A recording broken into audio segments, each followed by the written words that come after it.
des activités de cette visite officielle du président de la transition dans la cité des rails, le lancement officiel de la relance du trafic ferroviaire. Après 5 ans d'arrêt, le train siffle à nouveau grâce à l'engagement et à la détermination des autorités de la transition. Le plan d'urgence élaboré pour cette relance a coûté à l'État malien une enveloppe de 10 milliards de francs CFA. Et depuis le redémarrage du train voyageur Bamako-Kai, la Société du patrimoine ferroviaire a effectué plus d'une vingtaine de voyages, nous précise Tamsir Djabati.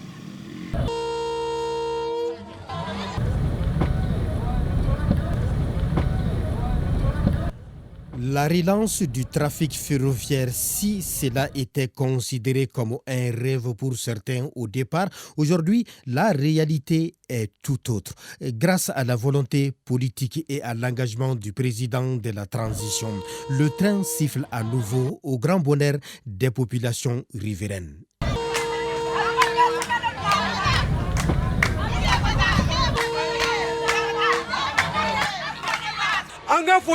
En tout cas, monsieur le président, nous Assim Goïta et nous soutenons la transmission. Acte 1. Le plan d'urgence de relance du trafic ferroviaire a coûté à l'État une enveloppe de 10 milliards de francs CFA. Ce n'est pas tout. L'État a également débloqué 6 autres milliards de francs CFA pour l'exécution du plan d'investissement. Quand on a repris en juin 2022, en un an, immédiatement on a fait les premiers essais. Tous les moyens que nous avons demandés ont été mis à notre disposition. Donc c'est ce qui nous a permis de réparer tout ce qu'il y a eu comme travaux, même de fiabiliser les locomotives avec l'acquisition des nouvelles pièces de rechange et tout ce qui est comme assurance, tout ce qui est comme acquisition de billetterie, tout ce qui est comme carburant pour la bonne marche, tout ce qui est comme salaire du personnel ferroviaire, c'est-à-dire les cheminots, tout est pris en charge par l'État. Et toutes ces activités sont subventionnées par le budget national. Donc les plans prévoient une mise en œuvre continuelle des activités. Et parmi les réalisations, l'on note la réhabilitation de 19 gares ferroviaires de Bamako à Kai, l'acquisition des équipements mécaniques et outillages pour les travaux de la voie ferrée et l'acquisition des pièces de rechange. Toutes choses qui ont permis la réparation des locomotives CC 2205 et CC 2207, des véhicules en passant par des fourgons et générateurs de rames voyageurs. Les activités qui sont inscrites dans ces plans ont toutes commencé un début de mise en œuvre ou sont totalement réalisées. Les ponts de Maïna, Galougo, Tukoto, les ponts ont été réhabilités et ensuite les points critiques de la voie. Acte 2. Pour le redémarrage du trafic, l'État accompagne ce processus en accordant une subvention d'exploitation prévisionnelle sur la période de la convention d'exploitation. L'État a subventionné les plans à hauteur d'à peu près 1,433 milliard. Ça, c'est la première étape. Et nous avons ensuite un plan d'investissement d'environ 6 milliards. Que l'État a décidé de mettre à notre disposition. Dans les 6 milliards, il y a beaucoup d'autres choses qui sont prévues, c'est-à-dire des travaux encore sur la voie. Et ensuite, on a la réhabilitation de 2 autres locomotives en dehors de 2205 et 2207.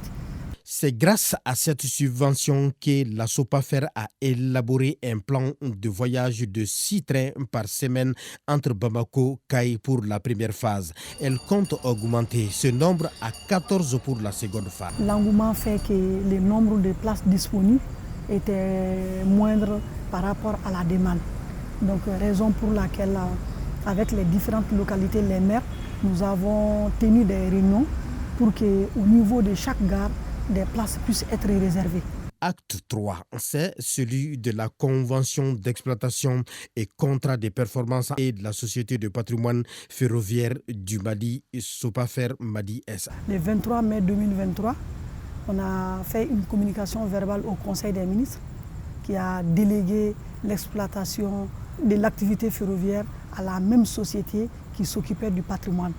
Donc Sopafer Mali SA, à travers cette convention, doit s'occuper de l'exploitation, cette fois-ci du trafic voyageurs et marchandises pour un plan quinquennal. Justement, ce sont ces actes qui ont permis de rouvrir la porte d'entrée de la gare ferroviaire Bamako-Kaï, fermée depuis 5 ans. Le 18 5 mois 2018, au Doni Biché, à Mayele. Parmi les perspectives, la relance du trafic ferroviaire national, il y a la nécessité d'une nouvelle voie ferroviaire standard, car celle du Mali est dans les normes métriques. Pour relever ce défi, le Mali a signé un mémorandum avec une société russe. Une équipe technique russe a effectué les déplacements sur Bamako. C'était de venir voir l'État et de voir les possibilités de migrer vers la voie standard. L'acquisition de nouvelles locomotives aussi standard. Et même nous comptons mettre en place des billets numériques et coacher les cheminots, mais lance un cri de cœur aux populations riveraines des rails de nous accompagner. Même l'autre jour, il y a eu un déraillement.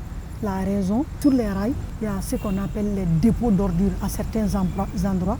On a des dépôts de matériaux de construction à certains endroits. Et au niveau des entrées des agglomérations, on a vu que les passages à niveau improvisé ont été créés. Bref, la reprise du trafic ferroviaire Bamako-Kaï annonce la relance de l'économie locale. Renaît l'espoir chez les riverains. L'un des objectifs des autorités de la transition est de donner l'espoir à chaque Malien où qu'il se trouve. Le train qui siffle à nouveau en est une illustration parfaite.